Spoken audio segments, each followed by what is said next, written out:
Në studion e lajmeve, tashmë ka mbërritur kandidati i Partisë Socialiste për kryetar të Bashkisë Matë, zoti Altin Bojni. Mirëmbrëma dhe mirë se erdhët. Mirëmbrëma dhe mirë se u gjeta, shumë kënaqësi që sonte të jem këtu në Matë Televizion, kënaqësia është e imja.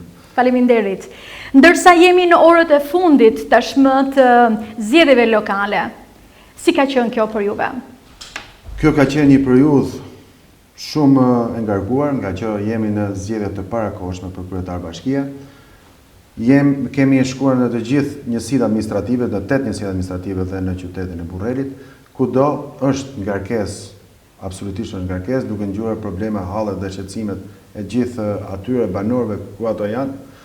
Ishte një fushat e mirë, e qetë, duke parë dhe besimin tek njerëzit, duke i parë ato në sy, na jep një besim më të madh që ne duhet i vazhdojmë këto punë të mira që kemi nisur. Përse mendoni që më 9 nëntor zgjedhësit e Bashkisë Matë duhet ju votojnë juve? Unë mendoj që me datën 9 nëntor, zgjedhësit e Bashkisë Matë duhet na votojnë ne, për shumë arsye se fal gjithë këtyre viteve janë bërë shumë punë në Bashkinë Matë. Në infrastrukturë, në veshjet e pallatit sistemin kapot, në trotuare, në ndriçim, në gjelprim, kudo. Ndihet ajo pjesë e zhvillimit të bashkisë.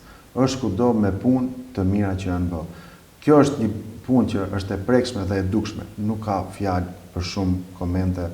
Dhe ne duhet të vazhdojmë këtë vazhdimsi, ne duhet të ecim në këtë rrugë, rrugët na janë shtruar, që Bashkia Matë ka nevojë për punë shumë, ne kemi sot dhe 80 projekte, përpara që këto projekte duhet të vazhdojnë në infrastrukturë, asfaltim, veshje sistemet kapot, në trotuare, ndriçim dhe kudo.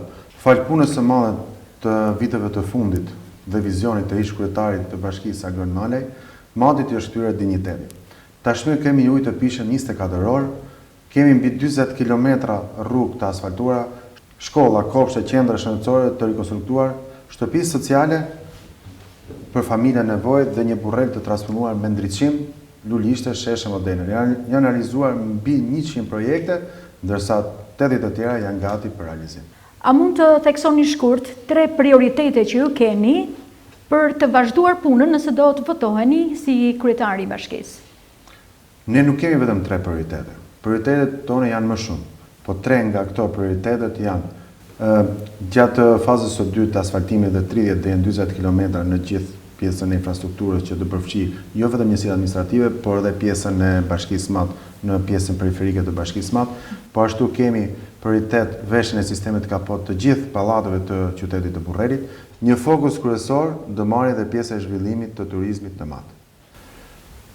Por ne kemi shumë punë për të bërë. Ne duhet të ecim në këtë lloj ritmi që punët e mira të mos dalen. Nëse do të votoheni, çfarë garancie ju jepni qytetarëve matjan që zëri tyre do dëgjohet edhe pasi ju të jeni zgjedhur si kryetari i Bashkisë? Nëse do votohem në datën 9, edhe unë do jem për kryetar bashkie, zëri tyre do dëgjohet, ne do jemi transparent edhe do jemi në shërbimin e tyre. Siç është bërë gjatë gjithë asaj kohe ku edhe kryetari para meje ka qenë zëri i tyre dhe i ka mbështetur në Bashkinë Matë, nuk janë bërë investime në shumë dekada, por do vazhdojmë me këtë lloj ritmi. Unë vi në këtë garë me projekte konkrete që vazhdimësia e punëve të mira të mos dalen. Ne jemi e ardhmja, duke pasur dhe sot parasysh një mbështetje të qeverisë shqiptare, do kemi më shumë investime, më shumë projekte për bashkinë tonë. Cili do ishte mesazhi juaj për teleshikuesit? Matjan të nderuar, me datën 9 nëntor, ju ftojmë të ecim përpara bashkë, me punë, me dashuri, me besim në të ardhmen tonë. Votoni numër 1, votoni Altin Bojnin. Faleminderit. Faleminderit zoti Bojni që ndat me teleshikuesit tanë prioritetet e kandidimit tuaj si kryetar bashkie në zgjedhjet e pjesshme vendore. Faleminderit pa televizion që më dha mundësinë që unë të jem sonte këtu me ju, që zëri im të dëgjohet në çdo familje matjane dhe më gjërë. Faleminderit. Shumë faleminderit e përjashtë.